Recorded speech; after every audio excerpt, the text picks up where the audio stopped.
আজকে পাঞ্জাবের বিপক্ষে খেলার সময় আমরা মুস্তাফিজকে খুবই মিস করেছি। পাঞ্জাবের বিপক্ষে ম্যাচ জয়ের পর মুস্তাফিজকে নিয়ে একই বললেন চেন্নাইয়ের অধিনায়ক ঋতুরাজ গায়কোয়াড়। দর্শক, এবারে আইপিএল এর শুরুটা ভালো হয়েছিল চেন্নাই সুপার কিংসের। প্রথম 6 ম্যাচের মধ্যে 4টিতে জিতেছিল তারা, তবে এর পরে 4 ম্যাচে 3টিতেই হেরে অনেকটাই ব্যাকফুটে চলে গিয়েছিল মুস্তাফিজের দল চেন্নাই সুপার কিংস। তবে নবম ম্যাচে আজ পাঞ্জাবের বিপক্ষে খেলতে নেমে দাপুটে জয় তুলে নিয়েছে ডিফেন্ডিং চ্যাম্পিয়নরা। জিম্বাবুয়ের সাথে টি-20 ম্যাচ খেলার জন্য বাংলাদেশে চলে আসা বাংলাদেশের কাটার মাস্টার মুস্তাফিজুর রহমান এই ম্যাচে ছিলেন না।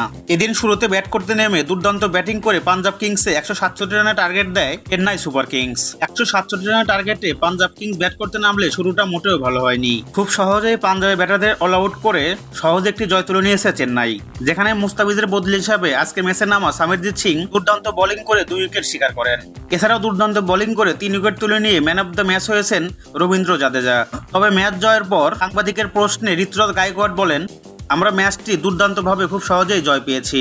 তবে আমাদের সেরা 2 পেসার মুস্তাফিজুর রহমান এবং মাথিসা পাতিরানা আজকে খেলেননি। বিশেষ করে মুস্তাফিজুর রহমানকে আমরা খুবই মিস করেছি। আশা করছি মুস্তাফিজ আবার খুব দ্রুতই আমাদের একাদশে ফিরে আসবে।